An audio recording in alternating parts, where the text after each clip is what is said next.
قوم لوط جنہوں نے ایسی برائی کو ایجاد کیا جو ان سے پہلے دنیا میں کسی قوم نے نہ کیا تھا۔ ایسی بدکاری جس کی مثال تاریخ میں کہیں نہیں ملتی۔ اس قوم نے ایسا کیا کام کیا تھا اور ان کا کیا انجام ہوا؟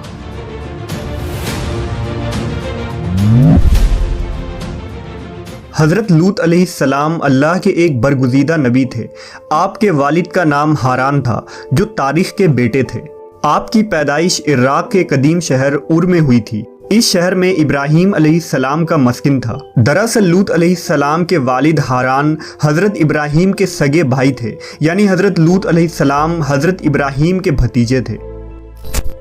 چونکہ حضرت لوط علیہ السلام کے والد ان کے بچپن میں ہی انتقال کر چکے تھے، لہذا حضرت لوط کو حضرت ابراہیم نے بیٹا بنا کر پالا تھا۔ آپ حضرت ابراہیم پر سب سے پہلے ایمان لانے والوں میں شامل ہیں۔ آپ حضرت ابراہیم کے زمانے میں اہل سدوم کی رہنمائی کے لیے نبوت کے منصب پر فائز ہوئے۔ حضرت لوط کے بہت سارے معجزات ہیں۔ آپ جس وقت بارش کے لیے دعا کرتے تھے تو آسمان بادلوں سے بھر جاتا اور خوب بارش ہوتی تھی۔ حضرت لوط جس پتھر پر سر رکھ کر سوتے، اس پتھر پر آپ کے سر مبارک کا نشان بن جاتا تھا۔ سدوم وہ علاقہ تھا جہاں لوط علیہ السلام مبعوث فرمائے گئے۔ سدوم کے آس پاس 5 نہایت ہی خوبصورت شہر آباد تھے، جن میں سے ہر ایک کی آبادی 1 لاکھ نفوس سے زیادہ ہی تھی۔ یہ علاقے نہایت ہی سرسبز و شاداب اور قدرت کی فیاضی کا حسین شاہکار تھا۔ یہاں باغات کی کثرت تھی، لہلہاتی کھیتیاں یہاں کی ضروریات سے کہیں زیادہ تھی۔ اردن، شام اور اسرائیل کے درمیان بسا ہوا یہ علاقہ نہایت ہی زرخیز تھا۔ وہاں طرح طرح کے اناج، پھل، میوے بکثرت پیدا ہوتے تھے، اور یہی وجہ تھی کہ آس پاس کے بستیوں کے لوگ بھی اپنی معاشی اور غذائی ضرورت کے لیے ان بستیوں کی طرف آتے تھے۔ مگر یہ بات اہل سدوم کے لوگوں کو بالکل بھی پسند نہ تھی۔ ان کے خیال میں ان کی بستیوں میں پیدا ہونے والے پھلوں، اناجوں اور سبزیوں پر صرف ان کا ہی حق تھا۔ وہ نہیں چاہتے تھے کہ دوسری بستیوں کے لوگ ان کے علاقے میں آئیں۔ ایک دن سدوم کے لوگ اس بات پر غور و فکر کر رہے تھے کہ باہر سے آنے والے لوگوں کو یہاں آنے سے آخر کیسے روکا جائے، کہ ابلیس ایک بزرگ کی شکل میں ان کے محفل میں آیا اور کہا، اگر تم ان سے پیچھا چھڑانا چاہتے ہو تو میرے کہنے پر عمل کرو۔ اس اجنبی بزرگ کی بات لوگوں نے بہت توجہ سے سنی۔ ابلیس نے کہا، میں کل بتاؤں گا۔ دوسرے دن ابلیس ایک خوبصورت جوان لڑکے کی بھیس میں آیا اور انہیں اپنی عورتوں کے بجائے مردوں کے ساتھ فعل بد کرنا سکھایا۔ ابلیس نے کہا کہ اگر تم ان بستیوں کے لوگوں سے نجات چاہتے ہو جو تمہاری بستی میں آ جاتے ہیں تو ایسا کرو کہ جب بھی کوئی شخص تمہارے علاقے میں آئے تو تم لوگ زبردستی اس کے ساتھ اپنی خواہش پوری کرو۔ اس طرح یہ لوگ اس بستی میں آنا چھوڑ دیں گے۔ اپنی نفسانی خواہشات کے لیے مردوں سے بدفعلی اس قوم کا دستور بن گیا تھا۔ یہاں بے حیائی عام ہو گئی تھی۔ حکمراں، سردار، رؤسا، ہر طبقے میں گھر گھر یہ عمل پھیل گئی تھی۔ بھری محفل میں یہ لوگ اس فحاشی کے کام کو کر کے خوش ہوتے تھے۔ کوئی بھی محفل اس کام کے بغیر ادھوری سمجھی جاتی تھی۔ خاص کر مسافروں میں سے کوئی خوبصورت لڑکا ہوتا تو یہ لوگ اسے اپنا شکار بنا لیتے۔ تلمود میں لکھا ہے کہ اہل سدوم اپنی روزمرہ کی زندگی میں سخت ظالم، دھوکے باز اور بد معاملہ تھے۔ کوئی مسافر ان کے علاقے سے بخیریت نہ گزر سکتا تھا۔ کوئی غریب ان کی بستیوں سے روٹی کا ایک ٹکڑا نہ پا سکتا تھا۔ بارہا ایسا ہوتا تھا کہ باہر کا آدمی ان کے علاقے میں پہنچ کر فاقوں سے مر جاتا اور یہ اس کے کپڑے اتار کر اس کی لاش کو برہنہ دفن کر دیتے۔ اپنی وادی کو انہوں نے ایک باغ بنا رکھا تھا جس کا سلسلہ میلوں تک پھیلا ہوا تھا۔ اس باغ میں وہ انتہائی بے حیائی کے ساتھ اعلانیہ بدکاریاں کرتے تھے۔ حضرت لوط علیہ السلام نے انہیں توحید کی دعوت دی اور بدکاری کے اس گھنونے عمل سے توبہ کرنے کا حکم دیا۔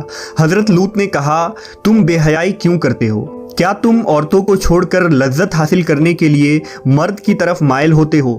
حقیقت یہ ہے کہ تم احمق لوگ ہو۔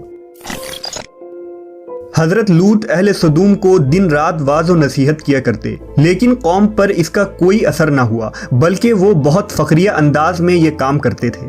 انہیں حضرت لوط کا سمجھانا بھی برا لگتا تھا، لہٰذا انہوں نے صاف صاف کہہ دیا کہ اگر تم ہمیں اسی طرح برا کہتے رہے اور ہمارے کاموں میں مداخلت کرتے رہے تو ہم تمہیں اپنے شہر سے نکال دیں گے۔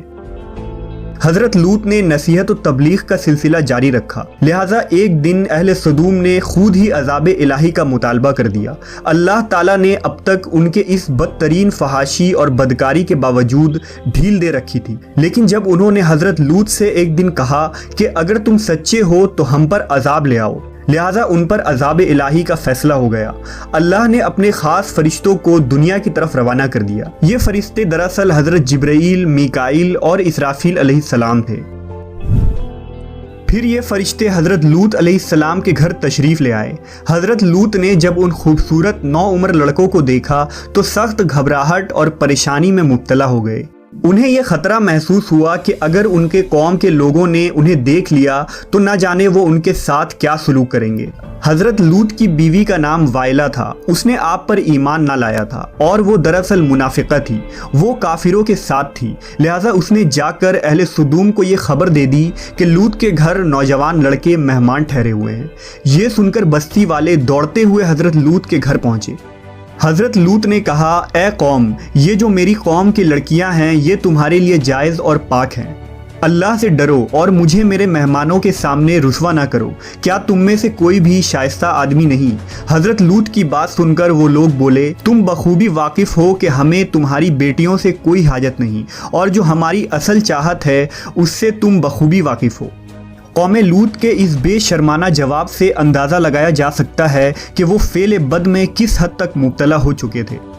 جب حضرت لوط علیہ السلام کی قوم ان کے گھر کی طرف دوڑتی ہوئی آئی تو حضرت لوط نے گھر کے دروازے بند کر دیے اور ان نوجوانوں کو ایک کمرے میں چھپا دیا۔